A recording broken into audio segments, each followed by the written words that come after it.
लोग भूख से मरने लगेंगे और एक फितना उभरेगा। कौन हो तुम? मैं तुम्हारा रब हूं। वो फितना होगा दज्जाल का, जो एक आंख से काना होगा, माथे पर काफिर लिखा हुआ। उसका फितना इतना बड़ा होगा कि मोहम्मद ने फरमाया आदम अलैहिस्सलाम से लेकर कयामत तक कोई फितना उससे बड़ा नहीं होगा।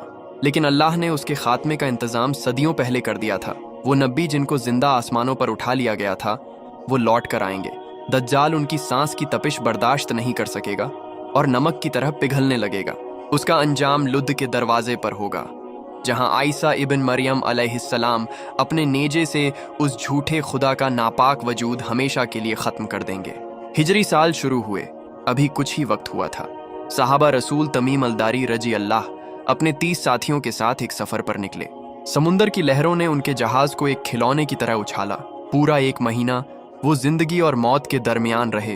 फिर समुंदर खामोश हो गया। उनका जहाज एक वीरान और खामोश जजीरे पर जा लगा, जहां इंसानी कदम सदियों से नहीं पड़े थे। ये हम कहाँ आ गए हैं?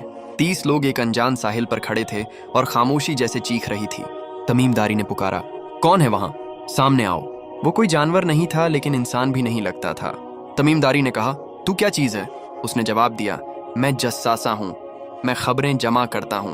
किसके लिए? इस इमारत में चलो, वहां एक शख्स है जो तुम्हारा इंतजार कर रहा है। वहां एक आदमी था, जिस्म मजबूत मगर हाथ और पांव जंजीरों में जकड़े हुए। उसने सर उठाया, एक आंख बिल्कुल बेनूर, दूसरी उभरी हुई जैसे अंगूर का दाना। तुम लोग कहां से आए हो? हम अरब से हैं। समुंदर ने हमें यहां फेंक दिया। उसने कहा, मुझे मेरे सवालों का जवाब दो। क्या बैसान के दरख्त तब भी फल दे रहे हैं? हाँ, वहां फल लगते हैं। वो वक्त दूर नहीं जब एक फल भी नहीं उगेगा। मुझे तबरिया के बारे में बताओ, क्या उसमें पानी है? हाँ, पानी से भरी हुई है, जल्द वो सूख जाएगी। अब आखिरी बात बताओ, वो उम्मी नबी जो मक्का में पैदा हुए, उनका क्या हुआ? वो मदीना जा चुके हैं, लोग उनके साथ जंग कर चुके हैं और अब उनकी इतायत कर रहे हैं। ये सुनते ही उसके चेहरे पर अजीब मुस्कुराहट आई। उसने कहा, उनका उनकी बात मान लेना ही बेहतर है, मगर अब मेरी सुनो। मैं ही अलमसीह दज्जाल हूँ। मुझे निकलने की इजाजत मिलने वाली है। जमीन पर निकलूंगा और 40 दिन में कोई ऐसी बस्ती नहीं होगी जहां मेरे कदम ना हो। मैं हर शहर को रौंद डालूंगा, सिवाय तैयबा और मक्का के।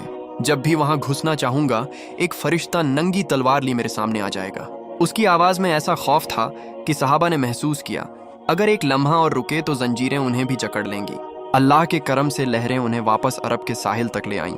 तमीम अलदारी रजी अल्लाह, जो उस वक्त तक ईसाई थे, उनका दिल बदल चुका था। वो मदीना पहुंचे और मोहम्मद के हुजूर हाजिर हुए, कलमा पढ़ा और इस्लाम कबूल किया। नबी करीम ने सहाबा को जमा किया और फरमाया कि तमीमदारी की बात मेरी बताई हुई बातों के मुताबिक है। फिर मशरिक की तरफ इशारा करके 3 दफा फरमाया, ये मशरिक में है, ये मशरिक में है, ये मशरिक में है। आप दज्जाल के फितने से पनाह मांगते और फरमाते, मैं तुम्हें दज्जाल से डराता हूँ। फिर एक वक्त आएगा जब 3 साल तक बारिश नहीं होगी, लोग एक एक निवाले को तरसेंगे। तब दज्जाल जाहिर होगा, एक हाथ में रोटियों का पहाड़, दूसरे में पानी की नहरें। वो कहेगा, देखो, क्या तुम्हारा रब तुम्हें भूखा मारता है? मैं तुम्हारा खुदा हूं, मेरे सामने सजदा करो। मैं जमीन को हुक्म दूंगा तो वो सब्जा उगाएगी। वो एक नौजवान को बुलाएगा और कहेगा, ऐ नौजवान, अगर मैं तेरे माँ बाप को जिंदा कर दूं तो क्या तू मानेगा कि मैं तेरा रब हूं? वो कहेगा, हाँ, उन्हें जिंदा कर दो। दज्जाल के साथ मौजूद 2 शैतान उसके माँ बाप की शक्ल इख्तियार कर लेंगे और कहेंगे, बेटा, उसकी बात मान ले, यही तेरा रब है। और वो बदनसीब शख्स ईमान हार जाएगा। उसके साथ 2 नहरें होंगी, एक देखने में ठंडा पानी लगेगी यानी जन्नत, दूसरी आग का दरिया लगेगी यानी जहन्नुम। लेकिन मोहम्मद ने फरमाया कि उसकी जन्नत असल में आग होगी और उसकी आग ठंडा पानी। जो मोमिन उसकी आग में कूद जाएगा वो सुकून पाएगा। आपने ताकीद की, जब दज्जाल का सुनो तो उससे दूर भागो, उसके पास मत जाओ। दज्जाल अपने 70,000 यहूदी सिपाहियों के साथ दमिश्क तक पहुंच जाएगा। मुसलमान किले बंद हो जाएंगे। अचानक आसमान के बादल फटेंगे। उमैयद मॉस्क के सफेद मीनार पर 2 फरिश्तों के सहारे एक हस्ती नुजुल फरमाएगी। उनके बालों से पानी के कतरे मोतियों की तरह गिर रहे होंगे। वो होंगे ईसा इब्न मरियम अलैहिस्सलाम। नमाज के बाद हजरत ईसा अलैहिस्सलाम फरमाएंगे, किले का दरवाजा खोलो। बाहर दज्जाल अपने अजीम लश्कर के साथ खड़ा होगा। जैसे ही दज्जाल की नजर ईसा इब्न मरियम अलैहिस्सलाम पर पड़ेगी, उसका जिस्म नमक की तरह पिघलने लगेगा। मोहम्मद ने फरमाया कि दज्जाल उन्हें देखकर ऐसे घुलेगा जैसे नमक पानी में घुल जाता है। वो भागेगा, दुनिया को डराने वाला, खुदाई का दावा करने वाला, खुद मौत से भागेगा। दज्जाल को कहीं पनाह नहीं मिलेगी। पत्थर और दरख्त पुकारेंगे, ए रूहुल्लाह, मेरे पीछे एक यहूदी छुपा है। बिलाखिर लुद के मकाम पर हजरत ईसा अलैहिस्सलाम उसे दबोच लेंगे। हदीस में आता है कि दज्जाल को लुद फिलिस्तीन के करीब पकड़ लिया जाएगा। हजरत ईसा अलैहिस्सलाम अपने हाथ और नेजे से उसे कत्ल करेंगे और कहेंगे, आज तेरा वक्त खत्म हुआ झूठे खुदा। वो उसका खून लोगों को दिखाएंगे ताकि सब जान लें कि खुदा कभी मरता नहीं और जो मरा पड़ा है वो सिर्फ एक काना इंसान था।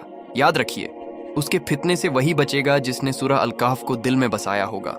सही मुस्लिम में है कि नबी ने फरमाया, जो शख्स सूरह अल कहफ की पहली 10 आयतें याद कर लेगा वो दज्जाल के फितने से महफूज रहेगा। कुछ रिवायतों में आखिरी 10 आयतों का भी जिक्र आता है।